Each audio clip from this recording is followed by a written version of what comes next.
Hey everyone, welcome back to SpeakNext English Podcast today. If you're new here, please subscribe to our channel right now. Hit that bell icon so you never miss our conversations. Today, we're learning how to talk about politics politely in English. This is such a delicate topic that causes arguments everywhere nowadays. Politics can get heated quickly, so knowing polite language is crucial. Yeah, family dinners can turn into debates really fast sometimes. So let's learn how to discuss politics respectfully without fighting. First, let's learn vocabulary related to politics and discussions in English. The word politics means activities related to government and public affairs. Policy refers to a plan of action adopted by a government or organization. For example, the government announced a new healthcare policy yesterday. Opinion means your personal view or judgment about something specific. Debate is a formal discussion with opposing viewpoints on particular topics. Like, we had a respectful debate about the election results today. Perspective means a particular way of viewing or considering a situation. Neutral describes not supporting either side in a disagreement or conflict. These words help you discuss political topics clearly and respectfully always. Now let's talk about why political conversations get so heated quickly. People tie their identity to their political beliefs very strongly. When you disagree with someone's politics, they feel personally attacked completely. Politics involves deeply held values about fairness, morality, and society's future. These aren't just opinions, they're core beliefs about right and wrong. People also live in echo chambers, hearing only one perspective constantly. When challenged, they're shocked anyone could disagree with their obvious truth. Media often presents politics as battles between good and evil. This makes compromise seem like betrayal rather than finding common ground. Family and friend relationships suffer when politics becomes more important. That's why learning polite political discussion is so important for everyone. Let's learn phrases to introduce political topics gently in conversations. You can start with, "I'm curious about your thoughts on this." Or ask, have you been following what's happening with this issue? Try saying, "I'd be interested to hear different perspectives on this." You might use, can I ask your opinion about something political? Or propose, "I want to understand this better. What do you think?" These gentle openings signal you're seeking understanding, not attacking beliefs. Now, let's discuss the importance of listening in political conversations. Most political conversations are just people waiting to argue their point. Nobody's actually listening, they're just planning their counter-argument mentally inside. Real listening means trying to understand why someone believes what they do. Even if you disagree completely, understanding their reasoning matters a lot. Ask questions to clarify their position instead of immediately arguing back. This shows respect and might reveal you actually agree on some things. People feel heard and become less defensive when you truly listen. Listening doesn't mean agreeing, it just means respecting their humanity completely. You can learn from different viewpoints even if you don't change your mind. Let's learn vocabulary about disagreement and agreement in English language. Disagree means to have a different opinion from someone about something. Concede means to admit something is true after first denying it.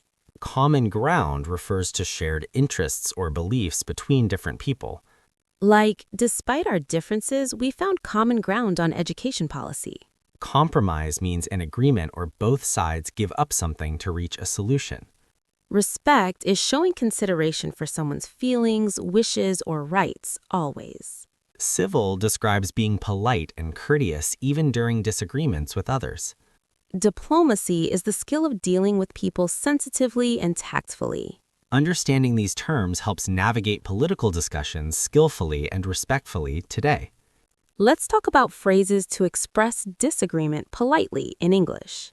Instead of "you're wrong," say, "I see it differently from you." Rather than "that's stupid," try, "I have some concerns about that." Replace "you don't know what you're talking about" with something better. Say, "I understand your point, but I view it this way." Instead of "that's ridiculous," use "I respectfully disagree with that position." Or try, That's an interesting perspective I hadn't considered before. These phrases maintain respect while still expressing different viewpoints clearly and honestly. Now let's discuss setting boundaries in political conversations effectively today. You don't have to engage in every political discussion that comes up. It's perfectly acceptable to politely decline political conversations when uncomfortable or tired. Some settings aren't appropriate for heavy political discussions at all, ever. Work events, casual gatherings, or celebrations should stay light and pleasant usually. You can set boundaries about how you're willing to engage too. Calm discussion is fine, but shouting or personal attacks aren't acceptable. If a conversation turns disrespectful, you can exit without feeling guilty about it. Protecting your peace is more important than winning political arguments. Let's learn phrases to set boundaries in political discussions politely. You can say, "I'd prefer not to discuss politics right now." Or state, let's keep this gathering politics-free and enjoy each other. Try saying, "I'm not comfortable discussing this topic here at work." You might use, can we change the subject to something lighter? Or declare, "I'll engage if we can keep it respectful." These phrases protect your well-being without being rude to conversation partners. Now let's talk about finding common ground in political conversations today. Most people want similar outcomes, just disagree on methods to achieve them. Everyone wants safe communities, good education, and economic opportunities for their families. Start by identifying shared values before diving into policy disagreements immediately. This reminds everyone you're on the same team as humans. Focus on principles rather than political parties or specific politicians, always. Talk about what you believe, not against what others believe. Positive framing keeps conversations constructive rather than combative and hostile throughout. When you find agreement, acknowledge it enthusiastically and build on it. Common ground creates connection, even when disagreement remains on other issues. Let's learn vocabulary about conversation tone and manner in English. Condescending means treating someone as inferior while talking down to them. Patronizing describes being kind in a way that shows superiority. Arrogant means having an exaggerated sense of your own importance or abilities. Like his arrogant tone made productive conversation impossible for everyone involved. Humble describes having a modest view of your own importance. Respectful means showing regard for someone's feelings, wishes, or rights. Open-minded means willing to consider new ideas and different perspectives.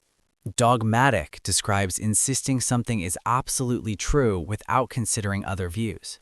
These words help you describe how conversations feel and sound today. Now let's discuss the danger of assumptions in political conversations.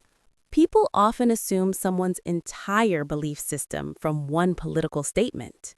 You mention one view and they assume 50 other positions automatically. This prevents understanding because you're arguing against imaginary positions created mentally. Ask questions instead of assuming what someone believes about everything else. People are complex and don't fit perfectly into political boxes. Someone might be conservative on some issues, liberal on others, naturally. Treating people as individuals rather than political stereotypes improves conversations dramatically. Let them explain their actual views rather than fighting your assumptions. This creates space for nuanced discussion instead of tribal warfare. Let's learn phrases to avoid assumptions in political discussions clearly. You can ask, "What do you think about this specific issue?" Or inquire, can you help me understand your reasoning on this? Try saying, "I don't want to assume. What's your actual position?" You might use, walk me through how you arrived at that conclusion. Or request, "Can you explain what you mean by that term?" These questions invite clarification instead of argument based on wrong assumptions. Let's talk about the role of emotions in political conversations. Politics touches on values, so emotional responses are completely natural, always. But letting emotions control the conversation leads to unproductive fights quickly. Notice when you're getting heated and take a breath before responding. If you feel defensive, that's a signal to pause and listen. When emotions run high, suggest taking a break from the discussion. You can return to the topic later when everyone's calmer. Managing emotions doesn't mean suppressing them, just not letting them dominate. Acknowledge feelings while keeping the conversation respectful and productive for everyone. This emotional intelligence makes political conversations much more successful overall, always. Let's learn phrases to manage emotional moments in discussions effectively. You can say, "I'm feeling a bit heated, let's pause."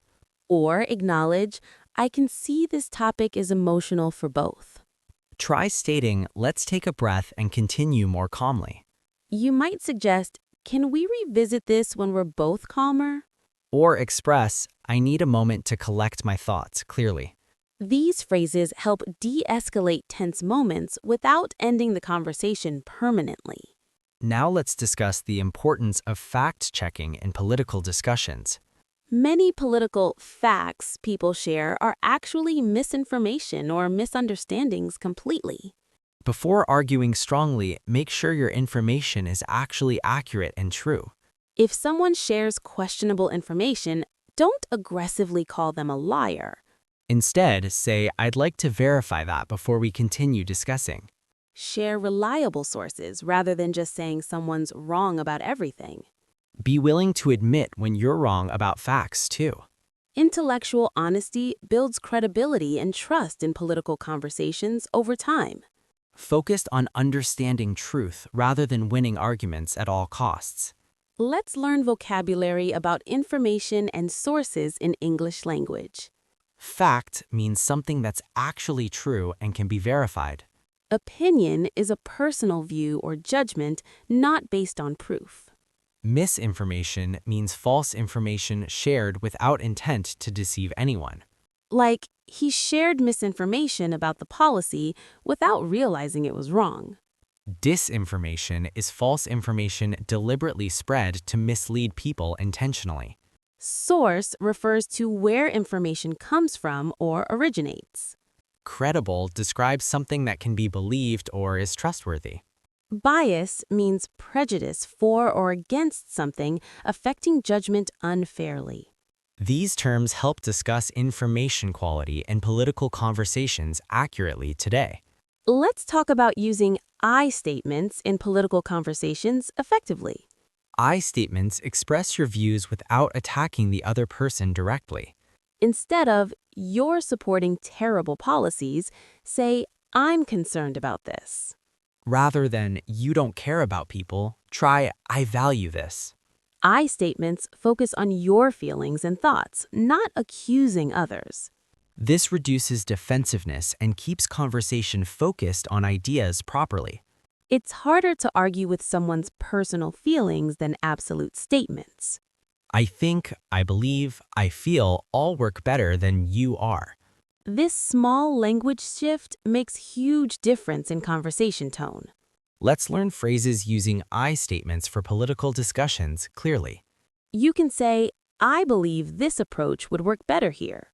Or express, "I'm worried about the implications of that policy." Try stating, I value individual liberty in this particular situation highly. You might use, "I think we need to consider these consequences." Or share, I feel strongly about protecting this specific right. These statements share your perspective without attacking anyone else's viewpoint. Now let's discuss knowing when to end political conversations appropriately. Not every political conversation needs to reach agreement or resolution completely. Sometimes agreeing to disagree is the most respectful outcome possible. If conversation becomes circular, repetitive, or unproductive, it's time to stop. When respect breaks down despite efforts, ending conversation protects the relationship. You can end positively by thanking someone for sharing their perspective. Acknowledge what you learned even if you didn't change your mind. Maintaining the relationship matters more than continuing endless political debate. You can always revisit topics later with fresh perspective and energy. Let's learn phrases to end political conversations gracefully in English. You can say, I appreciate hearing your perspective on this topic. Or conclude, we might have to agree to disagree here. Try stating, This has given me things to think about seriously. You might use, let's leave it here and enjoy the rest. Or propose, we can discuss this another time when ready. These closings maintain goodwill even when views remain different afterward.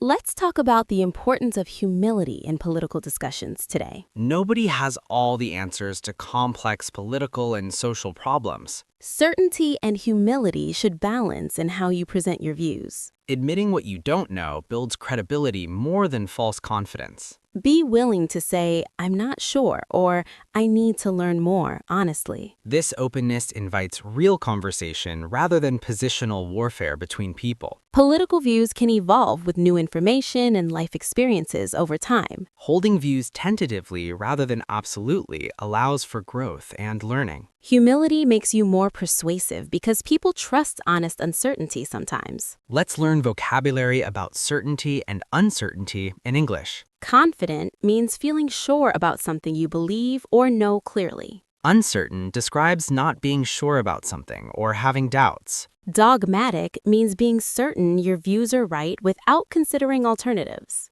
Like, his dogmatic approach shut down any possibility of real discussion. Tentative means not fully decided or showing uncertainty about conclusions. Conviction refers to a firmly held belief or opinion about something. Skeptical means having doubts or questioning the truth of something. Open to means willing to consider or accept new ideas. These words help express different levels of certainty in conversations today. Now let's discuss political conversations across generational divides and differences. Different generations often have vastly different political values and priorities completely. Historical experiences shape political views in ways younger generations don't understand. Older generations might not relate to issues younger people prioritize today. This creates frustration on both sides during family political discussions regularly. Approach generational differences with curiosity rather than judgment or dismissiveness towards others. Ask about experiences that shaped their political beliefs over the years. Share your experiences that influenced your views without dismissing theirs completely. Building intergenerational understanding requires patience and genuine interest in each other. Let's learn phrases to bridge generational political divides effectively today. You can ask, what experiences shaped your views on this issue? Or inquire, can you help me understand your generation's perspective? Try saying, things look different from where I'm standing now, today. You might express, I want to understand what this means to you. Or acknowledge, we're coming from different historical contexts and experiences, clearly. These phrases honor different perspectives shaped by different life experiences. Let's talk about handling political conversations at work appropriately today. Workplace political discussions require extra caution and professionalism always. Power dynamics make political talk risky between managers and employees. You never know how political views might affect career opportunities. Keep political discussions minimal and extremely respectful at work if necessary. Focus on job-related issues rather than broader political debates at office.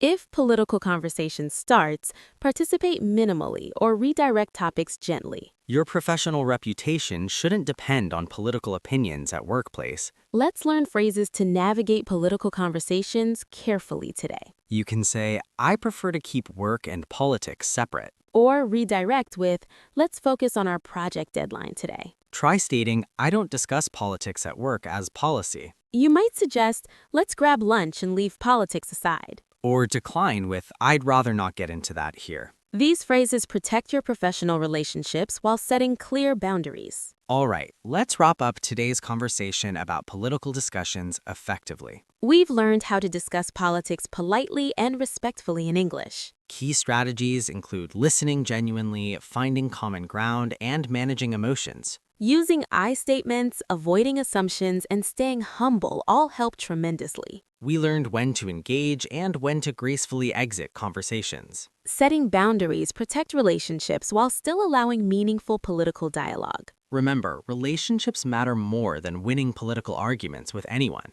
You can disagree politically while maintaining respect and caring personally. Practice these skills because political conversations aren't disappearing anytime soon. If you enjoyed this episode, please like and share it. Subscribe to Speak Next English Podcast for more helpful conversations like this. Leave a comment about your experience with political discussions and challenges. We'd love to hear your tips for handling politics politely. Practice today's phrases in your next political conversation this week. Next time, we'll explore another practical topic for English learners. Until then, discuss politics respectfully and keep learning English daily. Thank you for listening to SpeakNext English Podcast today, everyone. Take care, stay respectful, and keep improving your English skills. Goodbye, everyone, and remember, respect transcends all political differences, always. Bye-bye, and handle your next political conversation with grace. See you next time with more useful conversations, dear friends.